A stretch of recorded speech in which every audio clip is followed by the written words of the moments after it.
Bonjour à tous et bienvenue pour cette nouvelle émission de l'Academia pour le mois de décembre 2024. Alors aujourd'hui, je vais vous proposer le troisième et le dernier épisode du cycle des francs-maçons. J'avais proposé une première émission qui abordait les questions ou les liens entre la franc-maçonnerie et l'ésotérisme, une seconde qui traitait de l'histoire de l'antimaçonnisme, ou pourquoi tout le monde déteste les francs-maçons et qu'est-ce qu'on leur reproche, notamment l'accusation de satanisme. Et bien aujourd'hui, nous allons poursuivre l'investigation en posant la question des liens entre la franc-maçonnerie et la politique, et les rapports de la franc-maçonnerie avec les religions. Donc, vaste sujet, vous en conviendrez. Alors, n'attendons pas plus, et entrons dans le plan de l'émission. Alors tout d'abord, une petite introduction avec une question. Quelle est la vraie puissance de la franc-maçonnerie ? Ensuite, une première partie, la franc-maçonnerie au pluriel, comprendre qu'il existe en réalité plusieurs francs-maçonneries et que ce n'est pas du tout une société monolithique. Ensuite, une deuxième partie où nous parlerons de l'influence réelle ou fantasmée de la franc-maçonnerie sur la politique. Et une troisième partie où nous parlerons des rapports entre la religion et la franc-maçonnerie. Et puis bien sûr, une conclusion et une bibliographie qui clôturera le cycle des 3 émissions où je pourrai vous faire une sorte de synthèse globale sur ce qu'est concrètement la franc-maçonnerie. Et puis bien sûr, une bibliographie pour ceux d'entre vous qui voudraient poursuivre l'investigation. Alors tout d'abord donc, une question centrale. Quelle est la vraie puissance de la franc-maçonnerie ? En naviguant sur internet, on trouve un petit peu tout et n'importe quoi. On dit que les francs-maçons contrôlent le monde, que les élites dirigeantes des pays, l'élite gouvernementale, les politiciens, les magistrats, les policiers, les financiers, les chefs d'entreprise, tout le monde se réunirait dans les loges pour décider de la conduite politique des pays, pour asservir la population, nous maintenir dans l'ignorance et nous dissimuler des choses, bien entendu. Alors là, évidemment, on est dans une certaine forme d'exagération. Certains vont néanmoins tenter de l'appuyer en disant regardez les symboles maçonniques, regardez le billet de 1 $ américain, vous voyez une pyramide avec un œil qui voit tout, symbole franc-maçonnique, et puis avec cette inscription qui fait la promotion d'un nouvel ordre mondial. Pour y voir un petit peu plus clair, je vous cite 2 citations. Tout d'abord, une de Alain Bauer, ancien grand maître du Grand Orient de France, ou du moins des propos qui sont rapportés de sa personne. L'auteur considère également que la franc-maçonnerie a subi une considérable perte d'influence. Il précise ainsi qu'avant la Seconde Guerre mondiale, 50% de la classe politique appartenait à une loge, et aujourd'hui, ils ne sont que 10%. Alain Bauer précise qu'enfin, aucun président de la Ve République n'a été franc-maçon. Concernant Jacques Chirac, son grand-père l'a été. Valéry Giscard d'Estaing a voulu, mais les conditions qu'il aurait mises à son passage n'ont pas été jugées acceptables. Quant à François Hollande, son suppléant et beaucoup de gens autour de lui sont francs-maçons. Deuxième citation. Un état maçonnique, mythe ou réalité. L'omniprésence des francs-maçons dans les sphères de pouvoir alimente les fantasmes d'un état maçonnique, où les décisions se prendraient en loge et non dans les institutions républicaines. Si l'influence de la franc-maçonnerie est indéniable, il est difficile de déterminer son ampleur et ses ramifications réelles. La culture du secret, qui entoure l'organisation, et l'absence de transparence sur ses membres et ses activités nourrissent les suspicions et les accusations de favoritisme. Alors, avec ces 2 citations, qu'est-ce que l'on peut dire ? Eh bien, oui, la franc-maçonnerie possède un certain pouvoir. En effet, si vous avez des personnes, des politiciens, des gens influents, des chefs d'entreprise, qui se réunissent au même endroit, et que, indépendamment ces gens du pouvoir, eh bien vous créez de ce fait un lieu qui possède une certaine forme de pouvoir. Ce n'est pas une théorie du complot de dire que oui, la franc-maçonnerie, dans une certaine mesure, peut avoir un certain pouvoir, puisque les membres qui la composent possèdent un pouvoir. Alors, comme le souligne Alain Bauer, il a existé des périodes de l'histoire où la franc-maçonnerie avait beaucoup de pouvoir, et d'autres périodes où elle en possède moins, ou des pays du monde ou des régions du monde où elle en possède moins, tout simplement parce qu'elle n'est pas bien implantée ou parce qu'elle ne possède pas d'élite dirigeante en son sein. Mais fut un temps, il y a certaines contrées du monde, et notamment la France, les États-Unis ou l'Angleterre, qui sont des endroits où la franc-maçonnerie a pu avoir réellement un pouvoir objectif. Et c'est ce que nous allons étudier au cours de cette soirée. Alors, pour appuyer un petit peu mon argumentation, et surtout tenter de comprendre la perception que les profanes ont de la franc-maçonnerie, mais également comprendre comment les francs-maçons se perçoivent, j'ai proposé une série de questions, un sondage, que j'ai envoyé aux francs-maçons et aux profanes, afin qu'ils nous disent un petit peu ce qu'ils en pensent. C'est ainsi que j'ai pu collecter un petit peu plus de 150 réponses de la part de francs-maçons et un peu plus de 400 de la part de profanes. Donc au niveau du questionnaire aux francs-maçons, les sensibilités sont assez plurielles, on va trouver plusieurs rites qui sont représentés, une surreprésentation du rite écossais ancien accepté, mais c'est tout à fait normal, puisque c'est le rite le plus pratiqué en France en l'occurrence. Dans ce sondage, il y a quand même un petit biais, une petite faille, c'est que les personnes qui ont répondu à ce sondage sont majoritairement des francs-maçons qui suivent ma chaîne ou qui sont abonnés. De ce fait, ce sont des personnes qui sont intéressées par la symbolique, l'ésotérisme ou les questions d'ordre mystique. Inversement, les francs-maçons qui ne s'intéressent qu'aux sujets sociétaux et qui n'ont pas d'appétence pour la spiritualité ou l'ésotérisme ne suivent pas forcément ma chaîne. De ce fait, on peut, à la vue de ces statistiques, j'ai constaté que un peu plus de 80% des répondants étant des francs-maçons qui appartiennent à la franc-maçonnerie dite traditionnelle ou symbolique et que seulement 18% appartiennent à la franc-maçonnerie sociétale. Donc ce qui fausse un petit peu le sondage, mais ce sera pris en compte. Au niveau des profanes, à peu près 40% des répondants peuvent être considérés comme anti-francs-maçons et à peu près 40% comme plutôt sympathisants, et environ 20% de personnes qui sont neutres par rapport au sujet. Donc, toutes ces réponses vont permettre de voir un petit peu, encore une fois, comment la franc-maçonnerie est perçue. Alors, n'attendons pas plus maintenant, et entrons dans la première partie. Tout d'abord, la franc-maçonnerie au pluriel, comprendre qu'il existe plusieurs francs-maçonneries. Une première question tout d'abord, à l'origine. La franc-maçonnerie a-t-elle été conçue pour faire un travail d'ordre sociétal, c'est-à-dire des questions de société, ou inversement pour faire de l'ésotérisme ou pour développer une quête spirituelle? Vaste question, vous en conviendrez. Alors, le plus simple pour tenter de répondre à cette question est d'étudier tout d'abord le contexte d'apparition de la franc-maçonnerie et d'identifier qui sont les premiers francs-maçons. Alors tout d'abord, au niveau du contexte, il y a une querelle dynastique dans le Royaume-Uni à cette époque. L'ancien roi déchu, Jacques-François Stuart, ou si vous préférez les Jacobites, ont été destitués du trône et sont partis en exil en France. Ils ont été remplacés par Georges de Hanovre et les Hanovriens, qui sont donc les nouveaux rois régnants du Royaume-Uni, et donc il y a des querelles entre les partisans des Hanovriens, donc les nouveaux souverains, et les anciens qui veulent le retour des Stuarts sur le trône. À côté de cela, il y a un conflit également entre les protestants et les catholiques, donc conflit religieux, conflit politique, ce qui crée une instabilité, on va dire, dans le paysage.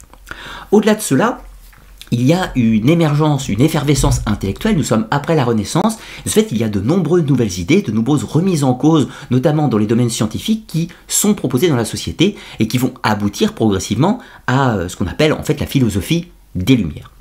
Donc c'est dans ce contexte qu'apparaît la franc-maçonnerie. Et donc, au niveau des membres de l'organisation, on a tout d'abord des aristocrates, des membres de la noblesse, mais également de la haute bourgeoisie, des hommes de lettres, des scientifiques, des personnes cultivées qui sont attirées par cette philosophie des Lumières naissante. On peut identifier également quelques artisans qui sont présents dans les loges, probablement héritiers des anciennes loges opératives, mais cela reste extrêmement modeste. Ce qu'il faut comprendre, c'est que la franc-maçonnerie touche principalement l'élite de la société et n'est pas une société ouverte à tous, bien entendu, à cette époque. Alors, ça commence en Angleterre, bien évidemment, mais la franc-maçonnerie va se répandre assez rapidement en Écosse, en Irlande, puis sur le continent, France, Allemagne, etc., etc. Et ça va toucher, évidemment, les élites cultivées de ces pays, et évidemment aussi les élites influentes. Et c'est là qu'on arrive à ce contexte donc, qui est la vraie puissance de la franc-maçonnerie, c'est-à-dire que ce n'est pas tellement la franc-maçonnerie qui est puissante, mais c'est les membres qui la composent. Et vu que cette société recrute principalement dans l'élite, l'aristocratie et les gens de pouvoir, eh bien fatalement, la franc-maçonnerie est dotée d'une certaine forme de puissance et d'une influence, bien entendu. Alors, au-delà de cela, on va voir aussi une proximité entre la franc-maçonnerie naissante en tant que société amicale, une sorte de fraternité, avec une autre société qui est la Royal Society, qui est l'Académie des sciences, si l'on peut dire, et qui est en adéquation, encore une fois, avec ce contexte des nouvelles découvertes scientifiques et cette remise en cause des acquis précédents, si l'on veut. Alors, au niveau des membres importants de la franc-maçonnerie au XVIIe siècle, on pourrait citer des personnages comme Robert Moray ou encore Elias Ashmole, qui sont des personnes cultivées, membres de l'aristocratie, et qui sont des membres fondateurs, en l'occurrence de la Royal Society, et qui sont les premiers francs-maçons spéculatifs qui sont identifiés. Un peu plus loin, au début du XVIIIe siècle, on a des figures intéressantes comme Jean-Théophile des Aiguiliers ou James Anderson, qui sont des pasteurs, donc ce sont des hommes d'église, mais qui sont néanmoins attirés par les sciences de leur temps. On pourrait citer notamment que Jean-Théophile des Aiguiliers est lui-même membre de la Royal Society. On pourrait citer encore Martin Folck, qui a été un membre important de la franc-maçonnerie du début 18e. Lui aussi était membre de la Royal Society, mais à l'inverse des deux autres, lui, il était partisan, il faisait la promotion de l'athéisme. Donc, des figures intéressantes. On pourra aussi citer Philip Wharton. Alors lui était un libertin, il était grand maître de la première obédience maçonnique, et de par ses sympathies pour les jacobites, donc les anciens rois déchus, eh bien il sera exilé d'Angleterre, va perdre tous ses titres, et va se réfugier en France, où il deviendra grand maître des francs-maçons français.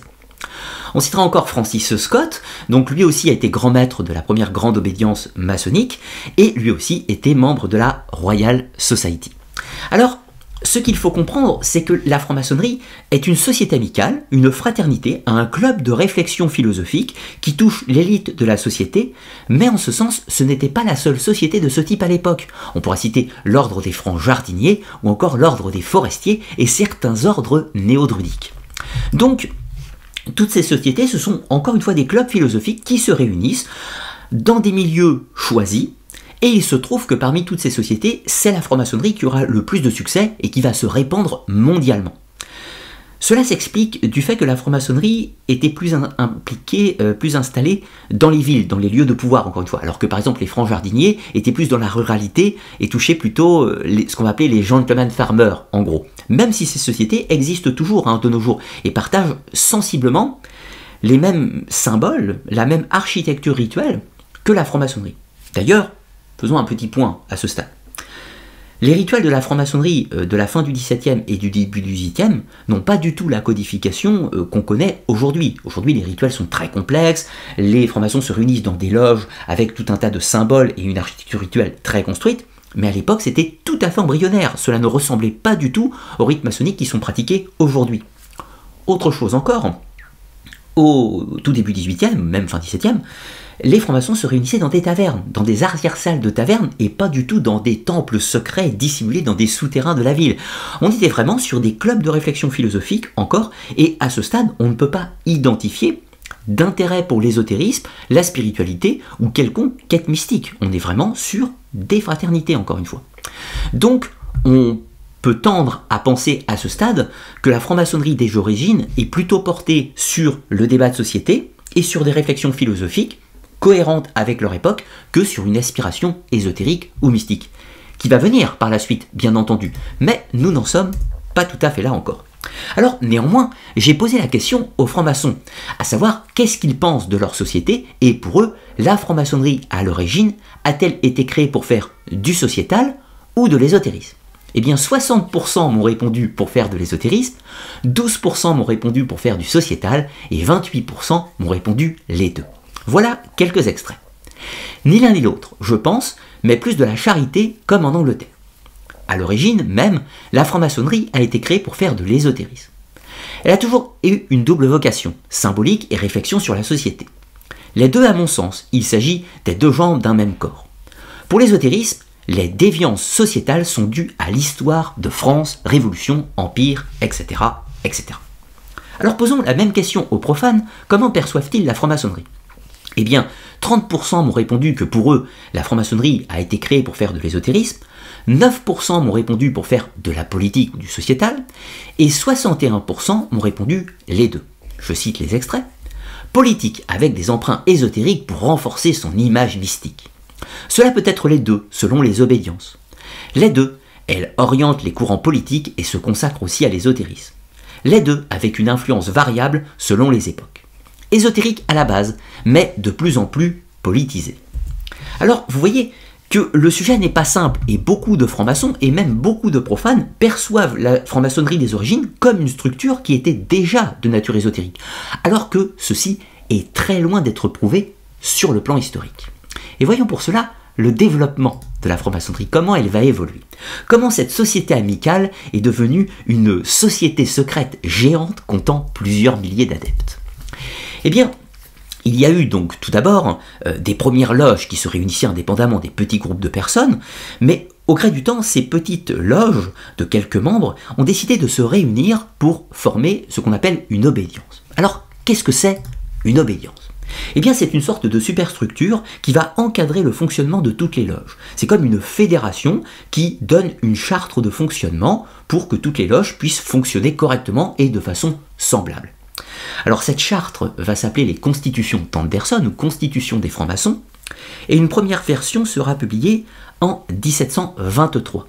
Et à la lecture de ce texte, eh bien, on observe tout ce conflit ou ce contexte politique et religieux. On nous dit en gros la franc-maçonnerie a été créée pourquoi ?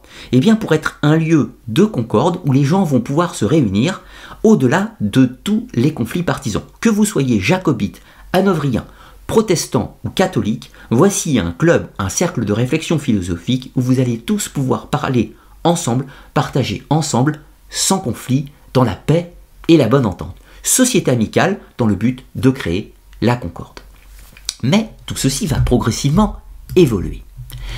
Il y aura évidemment de là la diffusion de la franc-maçonnerie, donc je vous disais en Irlande, en Écosse dans les premiers temps, et puis ensuite en 1736, un homme va apparaître, un franc-maçon écossais, Andrew Michel de Ramsay, et ce dernier, en exil en France, proche donc de la mouvance jacobite, vous aurez bien compris, va publier un texte qui s'appelle le Discours de Ramsay. Enfin, c'est le nom qu'on donne en référence à son auteur, bien évidemment.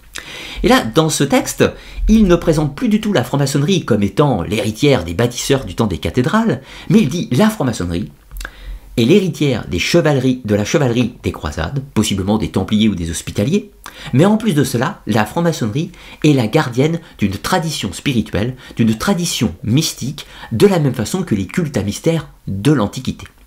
Et là, en fait, Andrew de Ramsay propulse la franc-maçonnerie dans un tout nouvel univers.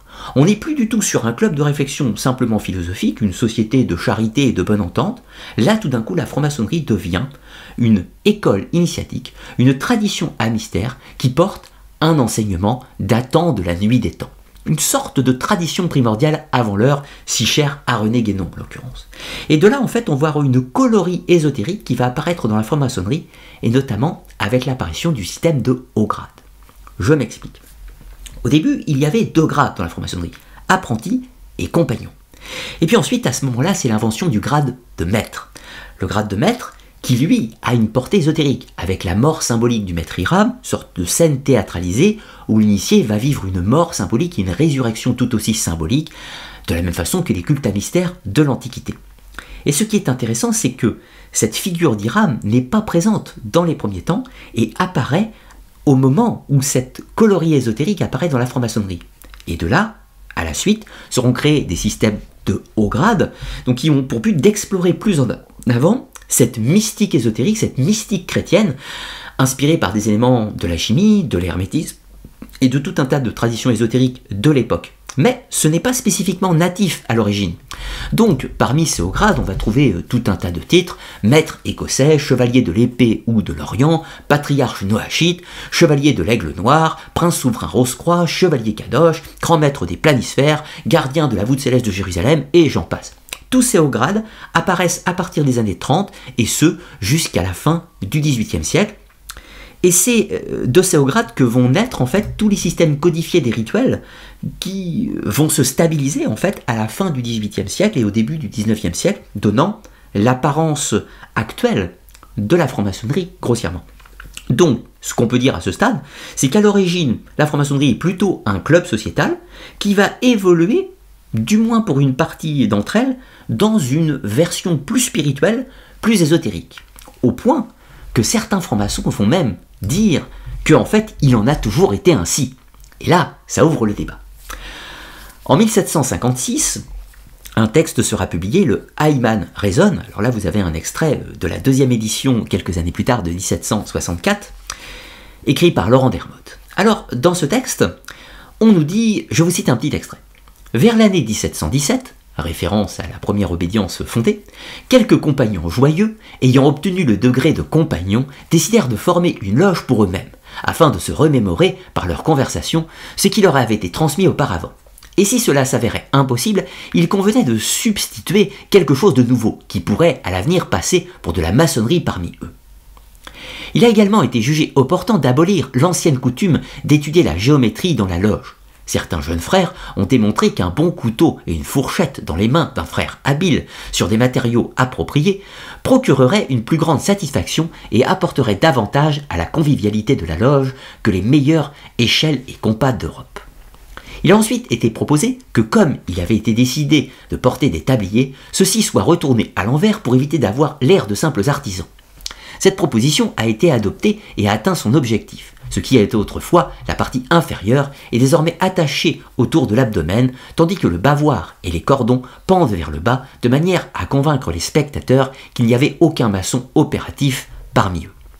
Alors là, dans ce texte, c'est le moment de la fondation d'une seconde obédience. Je vous rappelle, une superstructure, une sorte de fédération.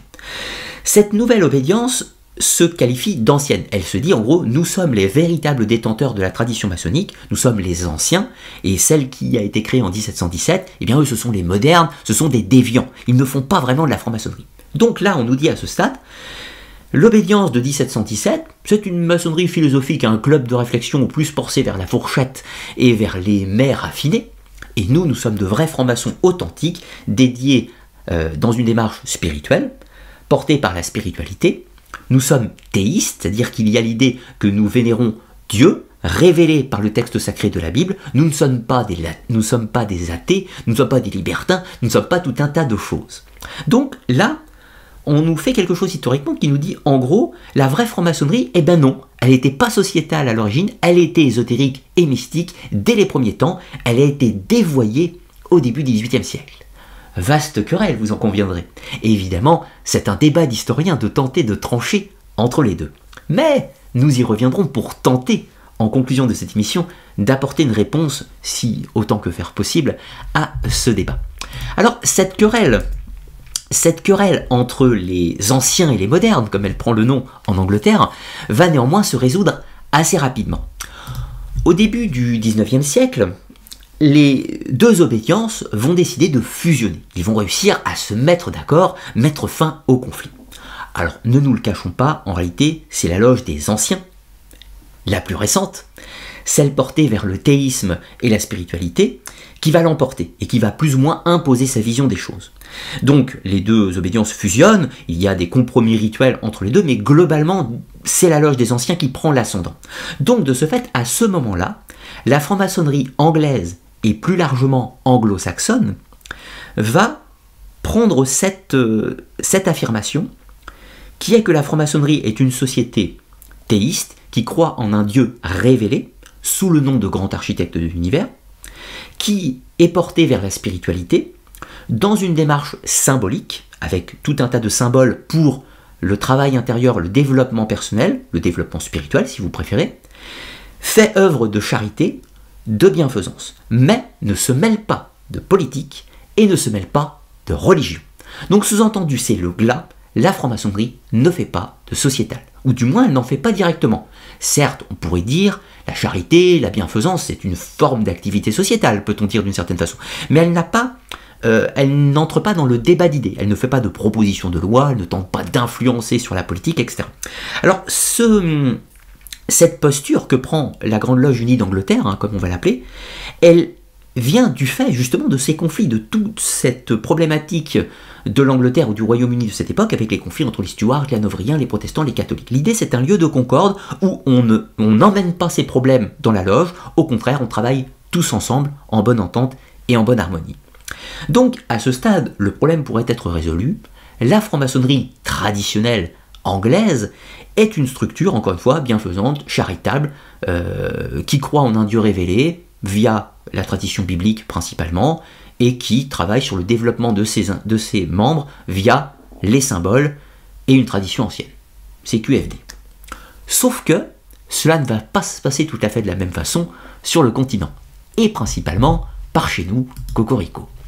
Donc c'est là que va intervenir une sorte de rupture entre le chemin unique, si l'on peut dire, de la franc-maçonnerie. Même si, encore une fois, je vous rappelle qu'il y a déjà eu une franc-maçonnerie sociétale au début du XVIIIe siècle en Angleterre avec la première obédience, la première grande loge de Londres et de Westminster, ou la première obédience structurée. Donc la franc-maçonnerie dans le monde anglo-saxon se répand très rapidement, hein, notamment aux États-Unis, au Canada, etc., dans toutes les régions où l'Empire britannique a son influence. Et la franc-maçonnerie y est très visible. Elle n'est pas du tout secrète, hein, pas du tout comme en France. Les francs-maçons ne cachent pas leur appartenance. On trouve des temples maçonniques avec des gros logos qui expriment que c'est bien ici. Il y a les calendriers, les dates des réunions. Il y a même certaines cérémonies ouvertes aux profanes. Et le pouvoir est même connecté à la franc-maçonnerie puisque le dirigeant de la Grande Loge Unie d'Angleterre est toujours un membre de la famille royale. En l'occurrence, actuellement, c'est le duc de Kent, Édouard. Donc, il n'y a pas de problème entre la monarchie britannique et la franc-maçonnerie, et il n'y a pas non plus de problème entre le protestantisme, la religion protestante, avec la franc-maçonnerie. Déjà, rappelez-vous qu'il y a beaucoup de protestants dans le monde anglo-saxon, et que même les auteurs des constitutions d'Anderson, enfin des constitutions des francs-maçons, notamment Anderson et des Réguliers, étaient eux-mêmes des pasteurs protestants, anglicans, si vous préférez. Donc du coup, protestantisme et franc-maçonnerie, ça n'a jamais vraiment posé de problème. En France, c'est différent. Nous sommes dans un pays catholique, et l'Église va condamner la franc-maçonnerie très rapidement, en 1738. Donc, évidemment, cela va provoquer quelques tumultes. Voyons un petit peu comment cela se passe en France. Donc, il y a la condamnation de la franc-maçonnerie, et la franc-maçonnerie va continuer d'exister quand même, hein, toujours aristocratie, bourgeoisie, et c'est comme en Angleterre, bien entendu. Et puis, ça sera la création du Grand Orient de France en 1773, donc l'obédience change de nom, elle existait déjà en fait d'une certaine façon. Puis ensuite, c'est la Révolution française. Alors, évidemment, on étudiera par la suite, en deuxième partie, de savoir si oui ou non la franc-maçonnerie a une part de responsabilité dans la Révolution française, mais là, ce n'est pas encore notre propos.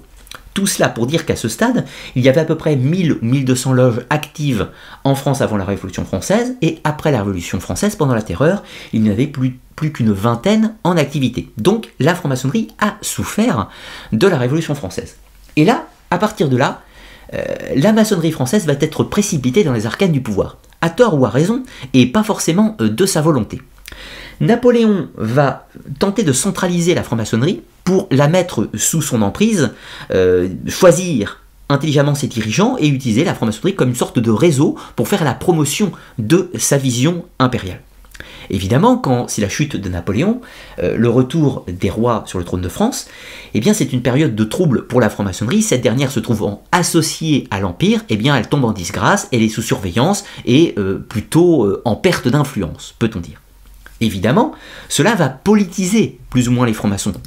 Si nous avions de nombreux aristocrates, de nombreux bourgeois, plutôt de tendance catholique qui, bien que l'interdiction de l'Église était restée dans les loges, eh bien là l'interdiction s'intensifie, et de nombreux aristocrates et de nombreux bourgeois catholiques quittent les loges, ce qui laisse la place progressivement à une autre bourgeoisie, qui elle est plutôt anticléricale, plutôt dans la mouvance dite des pensées révolutionnaires, et c'est ainsi qu'en 1848, quand il y a la seconde révolution, la chute de Louis-Philippe, eh bien, les francs-maçons sortent de l'ombre, si je puis dire, et font la promotion du retour de la République. Alors évidemment, ça tournera assez rapidement avec le Deuxième Empire de Napoléon III, mais les francs-maçons étaient moteurs de ce mouvement révolutionnaire pour la deuxième fois.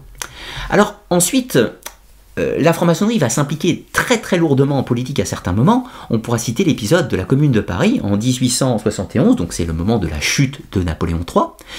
Et la ville de Paris tente de s'établir comme une sorte de cité autonome, de créer une sorte de gouvernement marqué politiquement plutôt à l'extrême gauche, et de nombreux francs-maçons vont participer à ce mouvement populaire. Donc là, on a réellement une implication politique directe de la franc-maçonnerie. Plus tard, la rupture entre la franc-maçonnerie de monde anglo-saxon et la franc-maçonnerie française sera consommée, puisqu'en 1877, le Grand Orient de France, donc quasi seule obédience à cette époque, ou du moins la plus importante, va retirer de ses statuts l'obligation de croire en Dieu, et donc d'invoquer le grand architecte de l'univers. Alors là, vous vous rappelez, en Angleterre, la franc-maçonnerie s'établit sur un modèle théiste, l'idée d'un Dieu révélé, donc de la Bible, et c'est un prérequis absolu. Là, la France dit non, non, non, la franc-maçonnerie, ce n'est pas ça, il n'y a pas l'obligation de croire en Dieu, vous êtes libre de vos croyances, vous êtes libre de croire, de ne pas croire, de tout ce que vous voulez. Et là, c'est la rupture. La franc-maçonnerie du monde anglo-saxon rompt ses relations avec le Grand Orient de France en disant vous n'êtes pas réguliers, vous n'êtes pas des francs-maçons, vous ne faites pas de la franc-maçonnerie traditionnelle. Alors, le Grand Orient de France, lui, se dit totalement l'inverse, lui dit non, non, non, non, nous sommes des hommes libres de penser, de tout ce que vous voulez, etc. Tout ça, au contraire, c'est nous qui sommes réellement dans une véritable franc-maçonnerie telle qu'elle était proposée au début du XVIIIe siècle. La fameuse première grande loge de Londres et de Westminster. Donc il y a des retours de bâton perpétuels entre ces mouvances, si l'on peut dire. Alors de là, il y aura une évolution très très rapide en France. Ce sera la création d'une autre obédience, donc la Grande Loge de France, qui elle, au contraire du Grand Orient, va se dire ah non non non, nous on n'est pas comme le Grand Orient, nous on est régulier, on fait de la formation traditionnelle et on veut se rapprocher des modèles anglo-saxons. Il y aura également la création de l'ordre maçonnique mixte du droit humain. Donc pour la première fois de l'histoire, la franc-maçonnerie va s'établir comme une société mixte qui peut initier aussi bien les hommes que les femmes. Même si avant il y avait eu quelques cas de femmes initiées avec le phénomène des loges d'adoption, là c'est vraiment une structure maçonnique qui dit non non, à égalité, les hommes et les femmes sont initiés. Pourquoi? Eh bien parce que dans la franc-maçonnerie anglo-saxonne, les femmes ne sont pas initiées, en l'occurrence ce n'est pas réglementaire, ce n'est pas traditionnel dans la maçonnerie de modèle anglo-saxon. Alors là, à cette époque, la franc-maçonnerie française est extrêmement impliquée dans le débat politique et clairement moteur dans la prise de pouvoir de ce qu'on va appeler la Troisième République en France. La franc-maçonnerie devient mixte, la franc-maçonnerie rejette la croyance obligatoire en le grand architecte de l'univers ou Dieu, donc on est sur une franc-maçonnerie que à ce stade on va définir sous un terme qui est celui de adogmatique ou libéral, pour la différencier du modèle anglo-saxon, tout simplement. Au début du XXe siècle, en France, une nouvelle obédience va se créer encore, la Grande Loge nationale française, même si ce n'est pas tout à fait son nom à l'origine, et cette Grande Loge nationale française, elle, se considère comme régulière et traditionnelle, et va obtenir la reconnaissance des Anglais. C'est-à-dire qu'en gros, les Anglais disent « Ah non, non, mais le Grand Orient, eux, c'est pas vraiment des francs-maçons, l'ordre du droit humain, c'est pas vraiment des francs-maçons. Vous, la petite obédience créée, vous fonctionnez par rapport à la tradition, vous croyez en Dieu, la Bible est sur l'autel des serments, grand architecte de l'univers, vous ne recevez pas les femmes, etc. Donc vous êtes comme nous, comme le modèle anglais. C'est-à-dire une franc-maçonnerie qu'on va employer, qu'on va connaître sous le terme de traditionnel ou symbolique. Et là, donc, vous voyez, le débat d'une société sociétale, adogmatique, avec une franc-maçonnerie traditionnelle et symbolique, eh bien c'est un débat qui est très franco-français, en réalité. Dans le monde anglo-saxon, il y a quasiment une seule franc-maçonnerie unique, traditionnelle, qui croit en Dieu, etc., etc. Alors, poursuivons notre aventure, et voyons un petit peu l'état, justement, de la franc-maçonnerie dans le monde. Alors tout d'abord, on estime que le nombre de francs-maçons, hommes et femmes confondus, s'élève grosso modo à 2,6 millions de personnes. Toutefois, il n'existe pas de statistiques officielles et incontestables permettant de comptabiliser précisément le nombre de loges ou les effectifs des obédiences maçonniques. Précisons que le monde anglo-saxon regroupe plus de 2/3 des francs-maçons, et à lui seul, les États-Unis concentrent plus de la moitié des effectifs mondiaux. Alors, par rapport à ces histoires de franc-maçonnerie traditionnelle et franc-maçonnerie sociétale, eh bien, d'après les chiffres, on a environ 2,2 millions de personnes, de francs-maçons, qui sont reconnus par la Grande Loge Unie d'Angleterre, sous-entendu, qui pratiquent la maçonnerie traditionnelle, qui invoquent le grand architecte de l'univers, qui croient en l'idée d'un Dieu révélé, donc une croyance de type théistes et qui orientent leur activité sur le travail sur soi via les symboles, la charité, la bienfaisance. Et à l'inverse, vous avez à peu près 450 000 francs-maçons et francs-maçonnes à travers le monde qui ne sont pas reconnus par la Grande Loge Unie d'Angleterre, c'est-à-dire qui ne pratiquent pas cette franc-maçonnerie dite traditionnelle. Néanmoins, ne sautons pas trop vite les étapes, ces 450 000 francs-maçons francs-maçonnes ne sont pas tous dans une démarche adogmatique ou libérale. En réalité, il y a de nombreuses obédiences qui ont un fonctionnement traditionnel, mais qui ne sont pas reconnues par la Grande Loge Unie d'Angleterre. Pourquoi? Eh bien tout simplement parce que la Grande Loge Unie d'Angleterre, modèle anglo-saxon donc, ne reconnaît qu'une seule Grande Loge par pays. Donc évidemment, toujours dans le cas spécifique de la France, où il y a une quarantaine d'obédiences, dont à peu près une dizaine importante numériquement, eh bien il n'y en a qu'une seule qui est reconnue par la Grande Loge Unie d'Angleterre parmi les traditionnelles, alors que d'autres ont tous les critères de la franc-maçonnerie traditionnelle, c'est-à-dire ne parlent pas de politique, ne parlent pas de religion en loge, et ne sont pas impliqués dans le combat social, mais pour X raisons historiques, veulent entretenir des relations avec les obédiences adogmatiques et libérales. Donc de ce fait, elles ne sont pas reconnues par les Anglais, et vu que les Anglais n'en reconnaissent qu'une, ça ne peut pas être le cas de tout le monde, donc dû à des querelles de chapelle franco-françaises, dans ces 450 000 francs-maçons francs-maçonnes qui ne sont pas reconnus par la structure anglaise, vous pouvez considérer que sensiblement la moitié, en réalité, sont des francs-maçons dans une démarche adogmatique ou libérale, grosso modo. Alors, pour finir un petit peu ce topo mondial, la franc-maçonnerie est répartie de façon inéquitable sur la planète. Donc on a à peu près presque 1 500 000 francs-maçons dans la sphère anglo-saxonne, donc avec le grand champion, les États-Unis, avec près de 900 000 membres. À noter quand même que ce nombre a divisé par 4 au XXe siècle, donc il y a eu beaucoup plus de francs-maçons par le passé. Ensuite, évidemment, on a l'Angleterre, avec 200 000 personnes, l'Écosse 150 000, le Canada 100 000, etc. etc. Dans l'Europe non anglo-saxonne, on va avoir la France en grande championne avec 160 à 180 000 francs-maçons, dont grosso modo la moitié peuvent être considérés comme adogmatiques ou libérales et 50% plutôt axés sur le traditionnel et le symbolique. Et puis ensuite vous avez l'Italie, la Belgique, la Norvège, l'Allemagne, la Suède, etc., etc. Vous avez un autre pôle maçonnique important en Amérique du Sud, en Amérique non anglo-saxonne, si vous préférez, avec notamment le Brésil qui compte 160 000 francs-maçons ou francs-maçonnes, et en gros 300 000 pour l'Amérique du Sud. Dans la sphère asiatique, eh bien là, on s'aperçoit que la franc-maçonnerie est très peu présente, avec 40 000 francs-maçons francs-maçonnes à peu près, dont 20 000 en Inde, héritage des colonies anglaises, et aussi des Philippines, avec près de 17 000 membres. Donc il n'y a quasiment pas de francs-maçons dans les autres pays où c'est infinitésimal, comme au Japon où ils sont à peu près 1000, etc. Ensuite, dans le monde musulman, eh bien, il y a à peu près 20 000 francs-maçons, et quasiment pas de francs-maçonnes, vous vous doutez, dans le monde musulman, avec près de 15 000 en Turquie. Donc la franc-maçonnerie est quasi absente de l'Asie et quasi absente du monde musulman. Alors, maintenant, la question qui se pose à ce stade, c'est est-ce qu'un nom générique, celui de franc-maçonnerie, est-il légitime pour tous?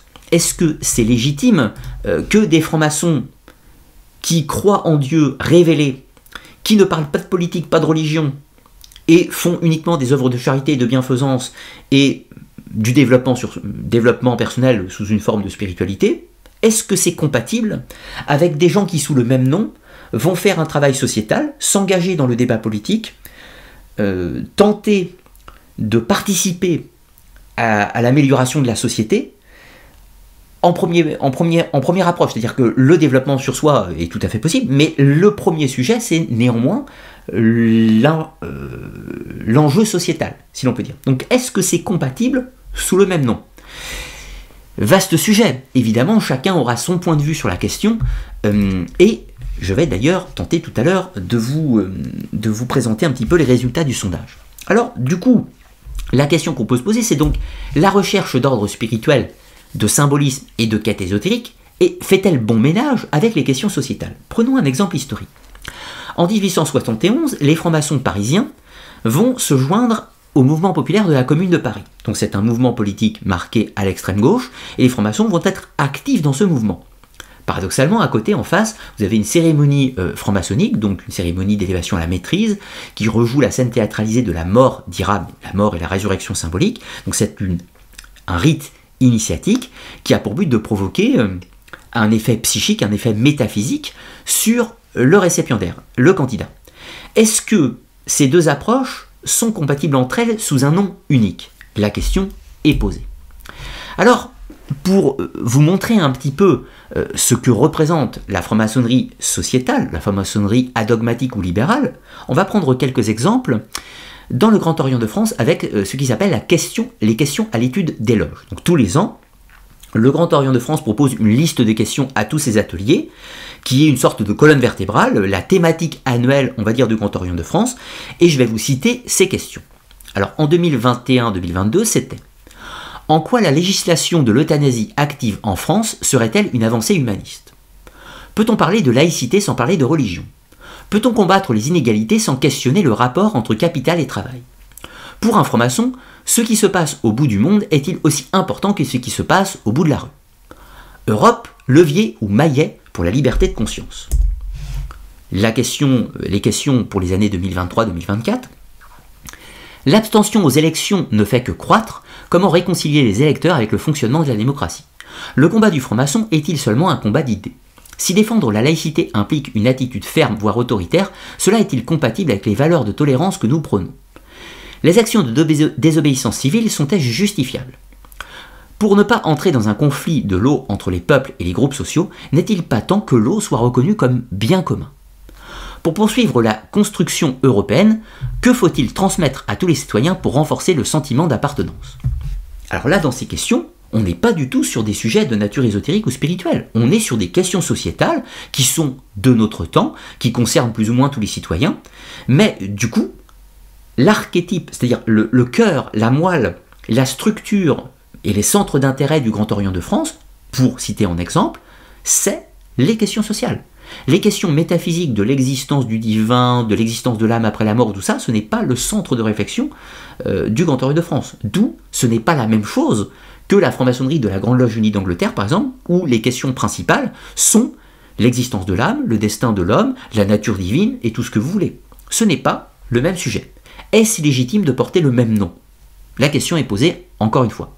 Alors, notons également au-delà de cela qu'on peut observer un positionnement politique ou idéologique du Grand Orient de France.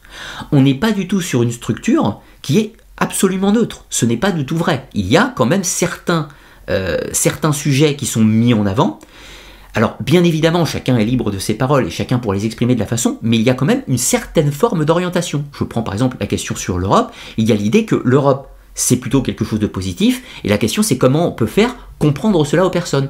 Alors, je ne suis pas en train de vous dire si je suis pour ou contre l'Europe, ce n'est pas du tout le sujet. Je dis juste que la franc-maçonnerie n'est pas totalement neutre, enfin la franc-maçonnerie au Grand Orient de France, avec cette question, la formulation de la question n'est pas totalement neutre. Or, en France, les francs-maçonneries, les obédiences maçonniques ont des sympathies politiques plus ou moins marquées.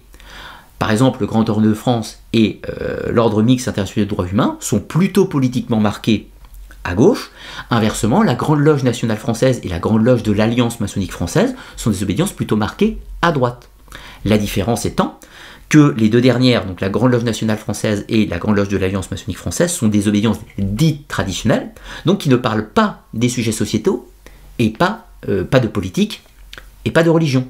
Alors qu'inversement, le Grand Orient de France et le droit humain, qui ont une sympathie plutôt pour les idées politiques de gauche, eh bien elles sont des obédiences adogmatiques et libérales qui sont impliquées dans le combat social. Alors évidemment, ce sont des généralités. Il est évident qu'une personne ayant des sympathies politiques de gauche peut se retrouver à la Grande Loge nationale de France, et inversement, une personne avec des sensibilités politiques de droite peut se retrouver au droit humain ou au Grand Orient de France. Ce sont des généralités. Néanmoins, il n'est pas rare que les obédiences adogmatiques, Grand Orient de France, droit humain, Grande Loge mixte universelle, etc., fassent des communiqués, des pamphlets, où elles s'immiscent dans le débat politique en disant « Voici une élection, nous vous invitons à faire barrage à tel ou tel parti politique, nous vous invitons à ne pas voter pour tel ou tel candidat ou ci ou ça ». Donc il y a l'idée d'une prise de position, donc un engagement politique, ce qui n'est pas de la neutralité. Encore une fois, ce n'est pas un jugement, c'est un état d'observation que oui, la franc-maçonnerie en France est un acteur de la vie politique puisqu'elle donne son opinion, tout simplement. Et donc, le fait qu'il y ait un certain nombre de membres fait que ces membres sont réceptifs au positionnement et aux communications de leur environnement, bien entendu. Et vu, vous l'aurez compris, c'est toujours le même débat, la franc-maçonnerie est-elle du pouvoir? Pas spécialement, sauf que les gens qui la composent peuvent potentiellement en avoir et donc provoquer une certaine influence. Alors dans le côté, les obédiences traditionnelles, eh bien eux, elles ne donnent pas de consignes, elles ne s'impliquent pas dans le débat social et de ce fait ne vont pas faire la promotion ou l'interdiction de telle ou telle posture dans la société. Ce qui ne veut pas dire que ces membres n'ont pas des convictions et n'ont pas tout autant d'opinions diverses et variées que dans les autres obédiences. La différence est que vu qu'il n'y a pas une expression globale, eh bien on ne peut pas les accuser de porter une influence directement sur la société ou la politique. C'est là que se place la distinction entre les deux. Et d'ailleurs, c'est leur objectif de ne pas intervenir, et inversement, les autres, comme le Grand Orient et le droit humain et d'autres, c'est leur objectif d'intervenir, concrètement. Donc en fait, ils sont tous raccords par rapport à leurs convictions et leurs positions. Et c'est ça qui est très important. D'où le débat de savoir si le même nom est compatible pour définir des choses radicalement différentes, en fait, tout simplement. Alors, on pourra encore... Enfin oui, on va tout d'abord poser la question directement aux francs-maçons. Pour eux, le travail sociétal et symbolique est-il compatible sous l'appellation unique de franc-maçonnerie? Vous avez été 65% à me répondre oui et 35% à me répondre non. Je cite. Pour moi, sociétal et symbolique ne sont pas compatibles. Le sociétal n'a pas sa place en franc-maçonnerie. Donc là, on est sur la ligne de la Grande Loge Unie d'Angleterre, la franc-maçonnerie dite traditionnelle. La franc-maçonnerie que je vis, que je pratique, est initiatique et symbolique. Je pense que le sociétal n'a rien à y faire, même si je respecte et comprends d'autres obédiences, ce n'est pas ma maçonnerie. Donc là, c'est au rite émulation, qui est encore dans la sphère plutôt anglo-saxonne. De fait, car il existe, mais un adjectif devrait toujours suivre le mot franc-maçonnerie, à mon sens, de quelqu'un au RER. Oui, je pense que le sociétal découle de nos réflexions intérieures et de notre envie d'être meilleur, au RE2A.